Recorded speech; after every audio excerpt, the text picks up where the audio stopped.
Welcome to the Zachrilege Cast podcast, YouTube video, interview program that features me talking to some of the best and brightest in the atheist / secular / awesome community. This is episode number 232, and the current date that I am recording this is November 2nd, 2020. I would like to thank all, not 231 guests, but maybe 200, 210 that I've had in the past. I have just had the longest pause between episodes since I started this show. And I figured, why not go down to my basement and tell you all about why I've disappeared. But before we do that, we're going to introduce tonight's beer. So this is a beer that I have had in my possession for, a few weeks. And I heard of this one a few years ago, but I've never tried it. It's actually from 2017, I think. It's called Lizard of Cause from Founders. I seem to drink everything from Founders, which is in Michigan. I don't know what the deal is with Michigan beer, but I like it. Sometimes people go from atheist to Catholic in Michigan, but most of the time they're cool. Most of the time. I think if you can say most of the time, you're feeling like you're winning. So you're going to hear me open this beer, possibly, because it's in the background, and then I'll get right back to this.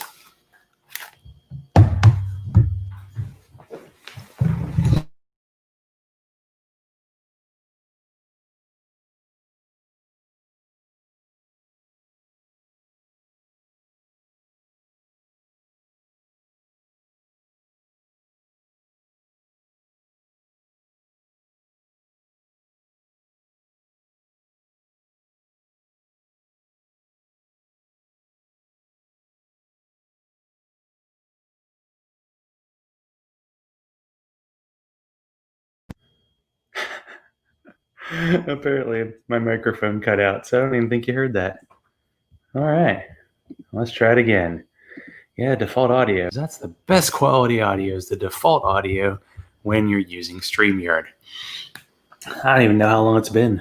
So, anyway, it's kind of the sound of a beer. And by the way, I didn't bring any of my sound dampening anything. So you're going to hear me put a bottle down. You're going to hear me put a glass down. It's just going to be kind of loud. There's a podcast for a sports team I like, and the guy who hosts it never hits the mute button when he's like sloshing around his beverage, coughing. I mean, I try to do that, but of course tonight it's just me, and I don't even think my rogues gallery is out there, so it's just going to be me.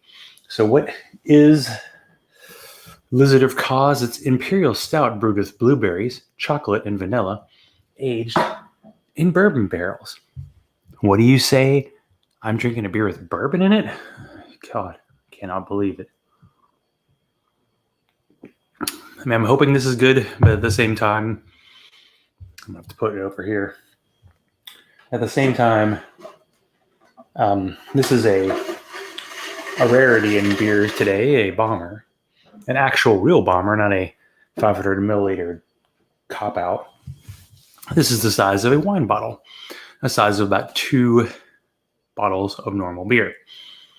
And if you can see, it's got a nice dark color to it. So the thing is, when there's like 3 flavors to a beer, you might get 2. So I'm definitely getting the blueberry in the front end. I'm getting some chocolate, which is always kind of hidden as a bitterness. And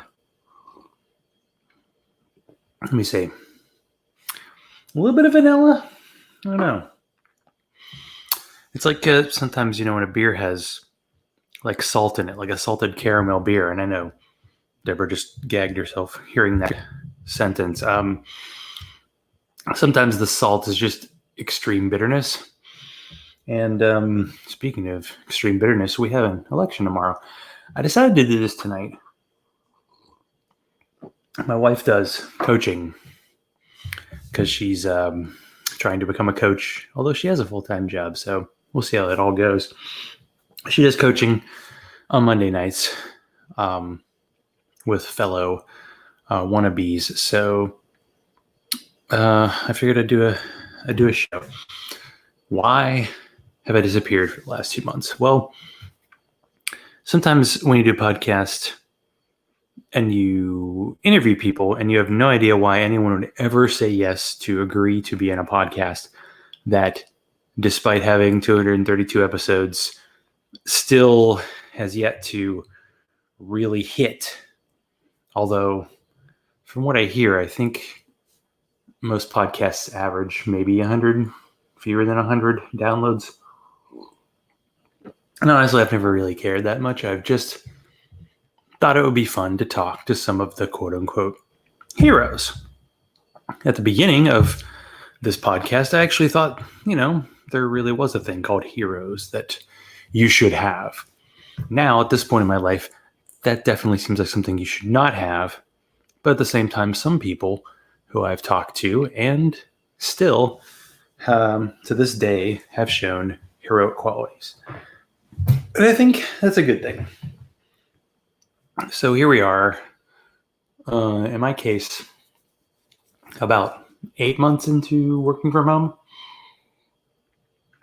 So due to the current situation of the economy, which is shit for some and not too bad for people like me, we actually refinanced our house, and we were able to use to basically pull some money out and redo our kitchen.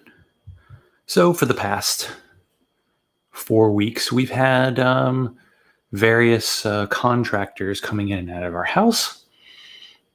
We have a house that was built in, I think, 1964. So it's really old. It's not really been updated very much. So we had a kind of a small kitchen, and we decided to knock out a wall. So we knocked out a wall, had that demo day. We're having an island put in. We're having all new cabinetry. We're having a wall, a door taken out, a wall taken out. And the whole front area of our house is just going to be one kitchen, one kind of open area. So because we live in a split level house, you have to go down through the kitchen to do anything. So we have the upstairs, the kitchen area now, and the downstairs, which includes this room, the man cave, which is where we've pretty much lived for the past 4 weeks. So we have 2 cats, Soy and Skitty, Scatman, and they really can't be left out in the open in the kitchen. So they've been either locked down here, where it's really damn cold because we have the door open, because this is where the food is, this is where the bathroom is, and then the upstairs area. So for the past 4 weeks, we've had to deal with some loud noises during the day and trying to actually work during that time, which I think for anybody who has the privilege to be able to work from home, it's a good thing, and it's sometimes not a great thing, because you don't really get to see your coworkers unless you do video chats, which are the worst. But in this period of time, every morning at around 4:30, our cat, Soy, who's right there, I'm pointing at him, starts clawing at the door because their bathroom isn't upstairs. And while we've sometimes left food for them, he wants to go. So the cats sleep in the bed with us, but they like to wander, and they haven't been able to wander for 4 weeks. So we finally got the kitchen to a point where we could actually open the door and let them go downstairs. The floors had been done, the cabinets had been done, and actually is starting to turn the corner and look like an actual kitchen. So that day, we let the cats out, and that was when Hurricane or Tropical Storm Zeta came through Atlanta, and we got our house pummeled by tree branches for about 2 hours, starting at 4 a.m. We have a lot of trees on the property, and it was kind of shocking that we only had like one branch fall down. So that was nice. In any case, so the point where we're at on this project is at about the 3-week period, we thought that we were going to have to get our floors resanded. So basically, we had like a living room, a kitchen, and then it was all going to be one floor, including the front hallway, which of course had to be brought up, I think, or brought down. Nothing's on the same level in a house. It just isn't. That's what you get when you do a big project, is you end up finding out little extra things that are going to cost you extra money. So we get the floors redone. So they were going to stain the floors, they're going to sand the floors. And even though we had been through many loud and dusty things in our house, setting off smoke alarms in the middle of the night that we couldn't turn off, that kind of thing, for this one we had to leave the house.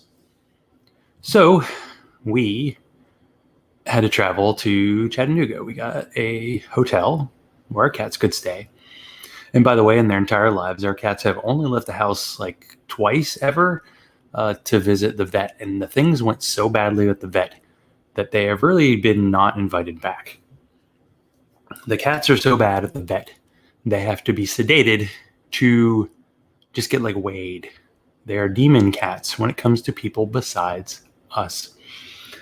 So we decided, since my wife's family lives a couple hours from us, that we would go up there for the weekend and have our cats stay at a hotel. Like a 300 square foot, not bad, kind of suite hotel. And then it had like a refrigerator and had a microwave and had like a dishwasher. In fact, we joked that we should have brought our dishes, because in the past 4 weeks, we've tried to minimize the amount of dishes we've done. We've tried to minimize, and I don't even think minimize, that's a word. It's going to be a new constitutional amendment that you're not allowed to speak correctly anymore. That's going to be coming up.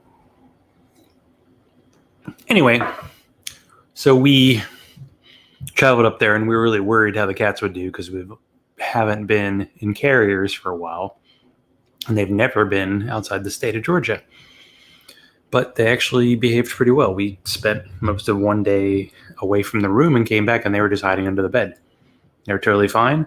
They actually behaved. Soy, who likes to go to the bathroom outside of the box, actually went where he was supposed to for 3 whole days. And we came home, and the floors were done, and they looked really nice. And we're almost at the point where we feel like we have a kitchen again. We're going to have counters installed. In the next day, hopefully.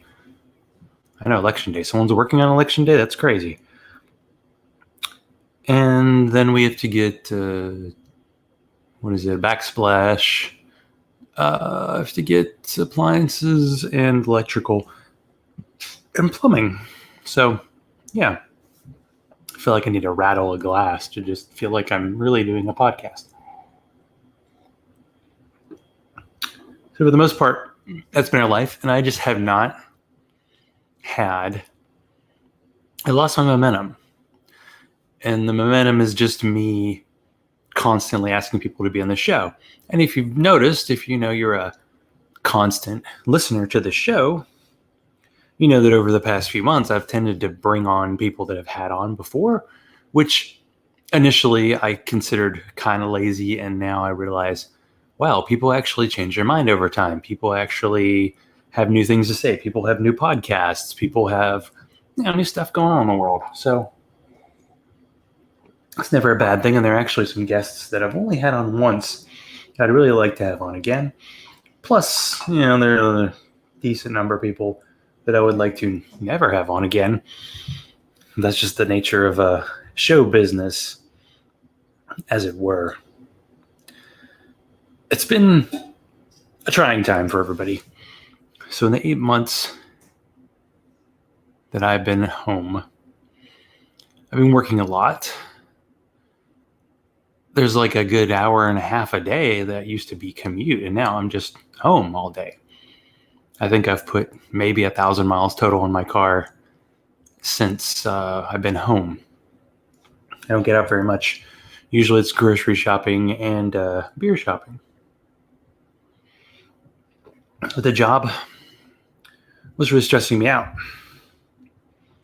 And when the day was over, I just didn't have the energy to do a show. And sometimes I would work late and I just didn't know, well, maybe I'll schedule a show and then I'll realize I have to work and I can't do that. So I just stopped scheduling it and I stopped doing this. And I feel bad. And I want to apologize to anyone who's a constant listener. Don't you hate it when there's a podcast you listen to and then it disappears? There have been so many podcasts since I started this in 2015 that have just gone. What we wouldn't do for another Atheist on Air or Beyond the Trailer Park or No Religion Required or for RAF and a lot of shows that aren't there anymore or have morphed into something completely unrecognizable, or in some other cases have never really morphed and are the same thing they've been for a decade. And it's hard to just continuously listen to anything that is going to be the same over and over again.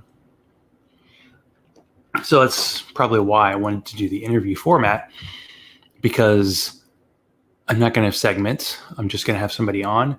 I might have some questions that I repeat, but for the most part, it's a very free-flowing conversation, which is nice.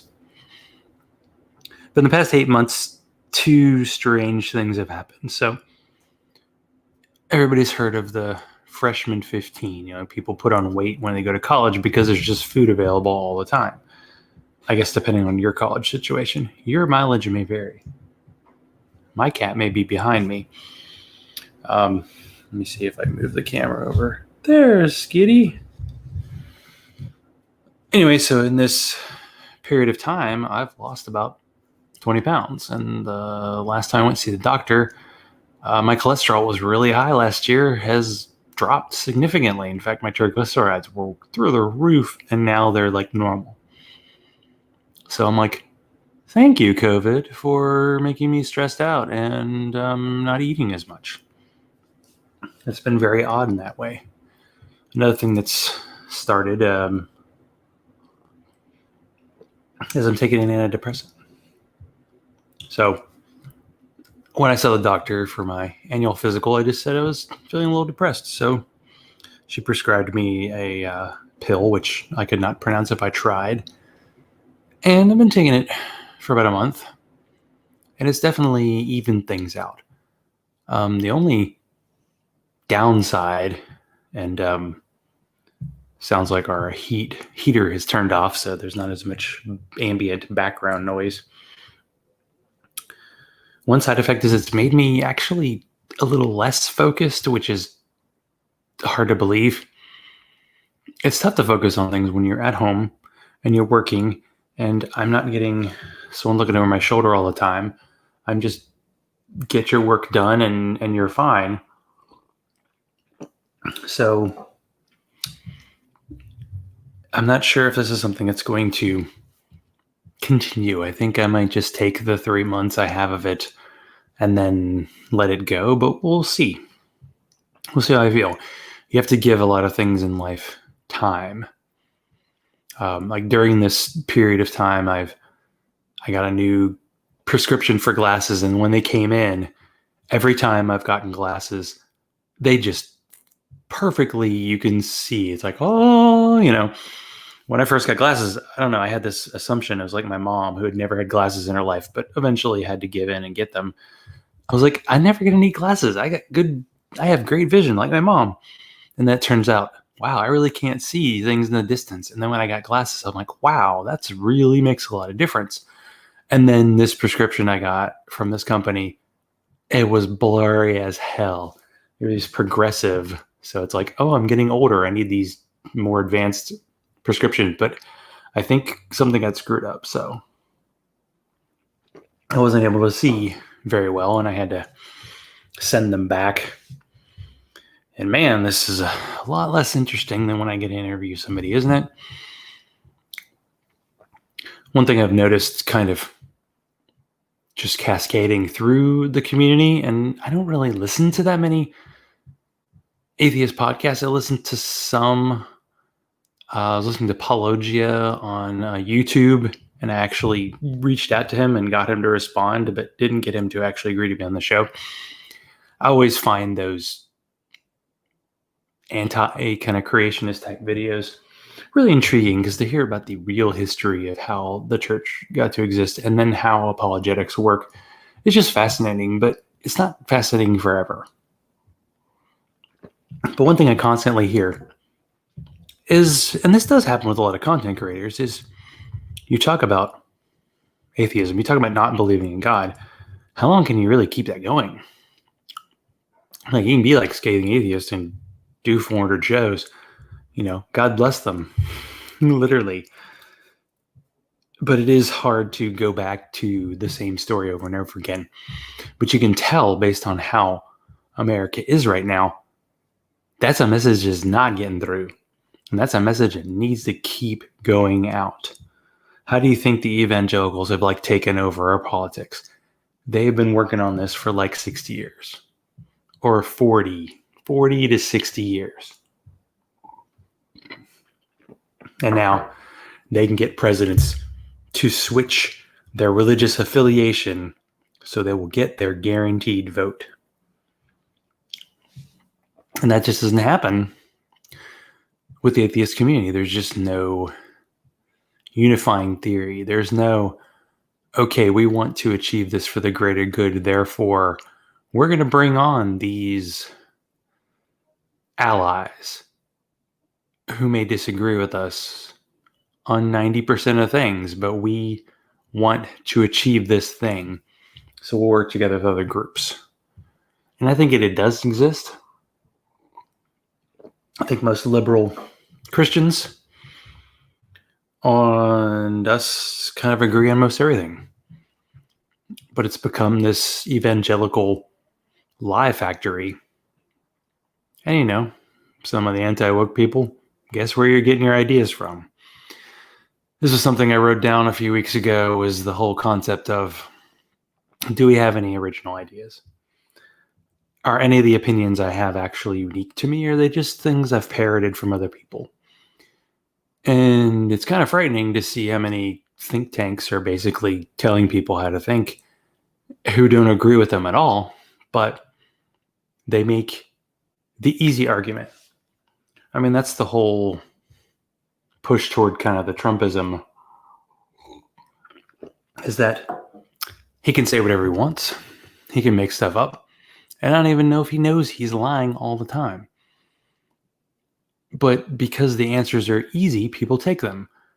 Why is Ben Shapiro so popular, even though he's supposedly a smart person? He makes dumb arguments all the time, and they sound great because the guy does good soundbite. Not so much for a lot of the other, IDW types, but it's hard to fight that. And it's hard to fight against 80% of the people you see with some kind of cross something on their person. It's hard to beat it. So many people give up and just say, hey, that's how it's going to be. And I really don't know how it's going to be tomorrow. I'm trying to think, over the past 20 years, all these super disappointing election days. Remember how excited we were in 2008. Remember how kind of relieved we were in 2012. And then how, what the fuck we were in 2000. Seriously, W? And then W got reelected when he let the biggest terrorist attack in our country happen and then invaded 2 countries. And we're still in both of them. It just blew my mind. But 2016 blew my mind more than anything else. But you know what? I can't necessarily blame some of my fellow non-believers who voted for Trump in very close states last time. Because those marketing messages, man, they are strong. Even though everything that was said about Trump was total lie, like he was this dove when he was in power, he's just not going to get anything done, which kind of is true and kind of isn't. See the judiciary. see dumbass tax cuts, see destroying our environment to make a few bucks. And that's where we ended up today. Easy answers, a weird cult of personality. I mean, you see it all the time in our community. We have this cult of personality. We have these leaders who, against all odds, are able to make a living talking about atheism. And it turned out some of these people just wanted to be famous. It turned out they could be talking about anything as long as they're making a buck doing it and continuing to grift people, whether they're on the atheist side or whether they're on the Catholic side, as long as people keep that cheddar flowing, they're going to just keep telling these people whatever they want to hear. Because, I mean, I have to admit, having a little bit of an ego about my show, doing interviews and having people say, interesting question, which, is a delay tactic, but it's also sometimes true. It's fun to come up with questions that maybe haven't been asked before, or to try to ask them in a different way. Or just ask the easy question. Hey, I actually have someone watching now. Hi, person. I was kind of hoping that Daryl. Oh, I guess I'm watching myself. Oh no, there's probably an echo. If that's true, then this whole thing has to die. I don't know. That's weird. I had my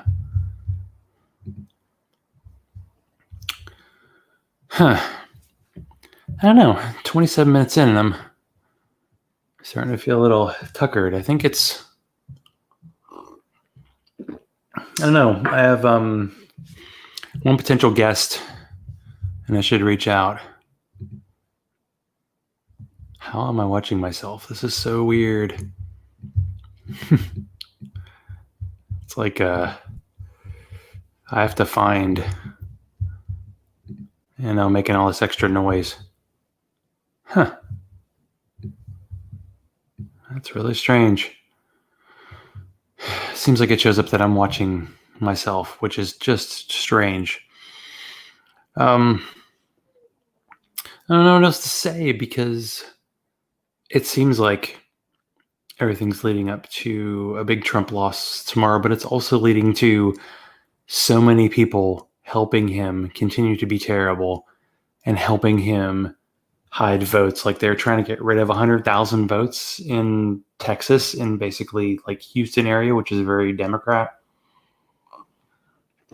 I mean, it's clear they know they can't win legitimately.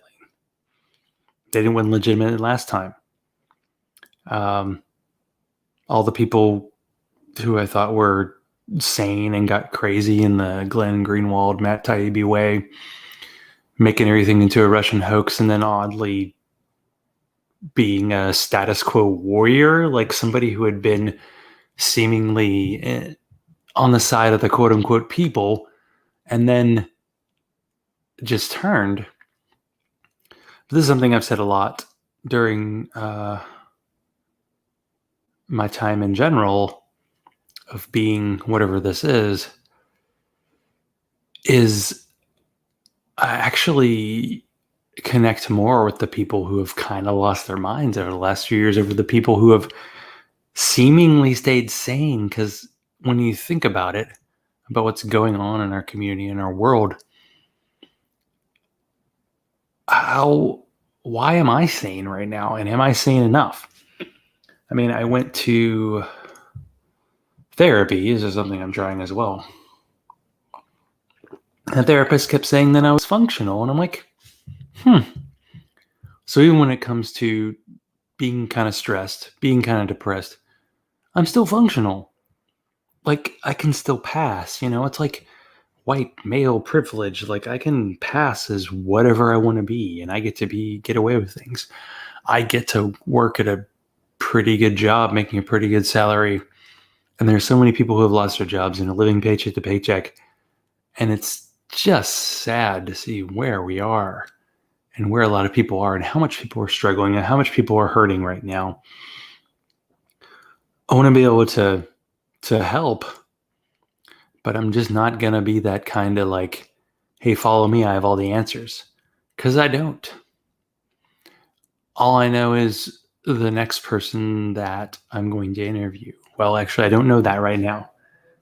It might just be me talking and listening to the sound of cars going by.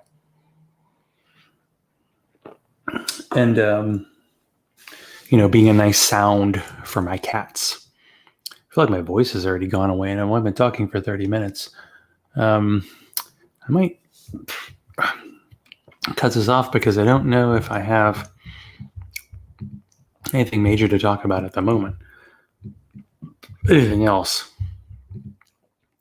Other than I appreciate all the listeners and the watchers. I've always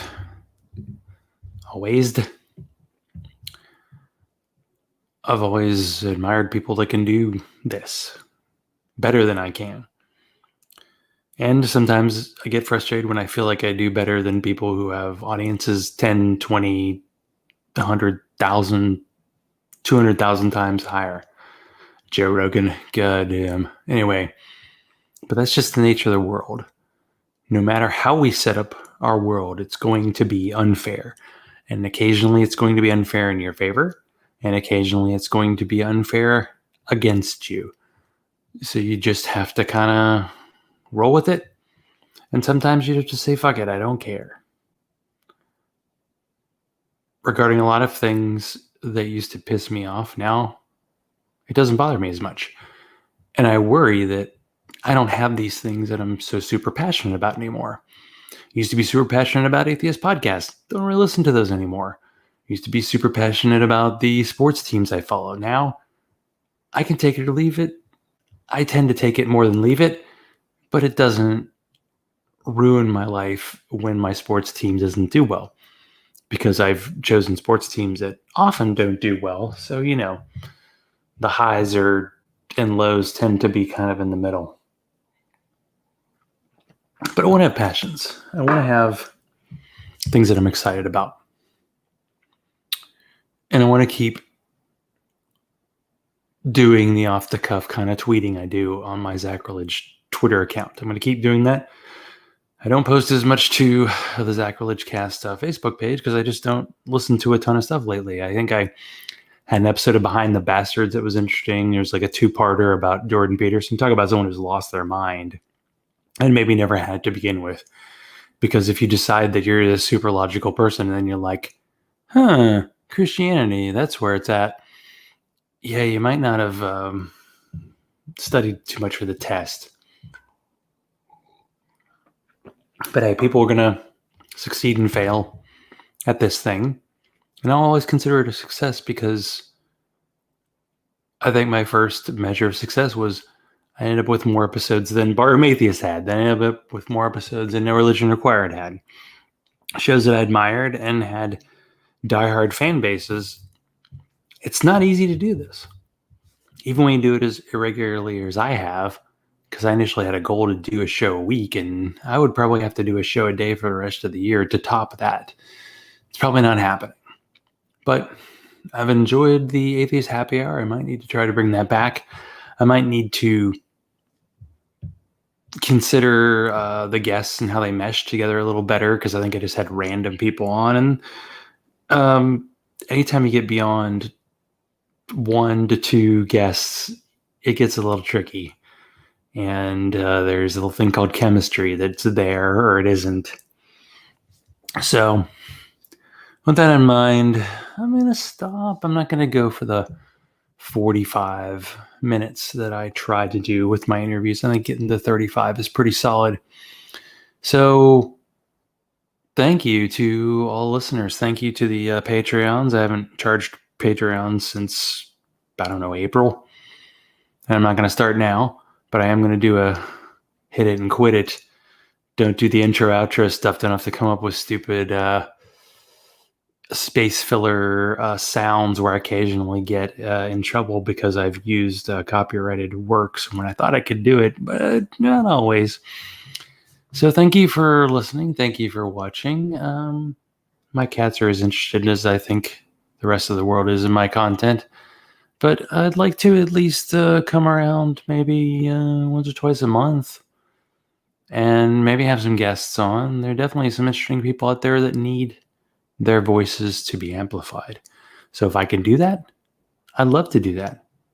And sure, I can amplify my own voice because the end here is just to say stuff and maybe somebody's listening, and that's great. And if nobody is, that's okay too, because I think I get something out of talking, even though I really prefer doing shows with somebody else doing most of the talking, because then I get to do all of the drinking. So thank you for listening, and we'll see when it happens next time. And until next time, cheers!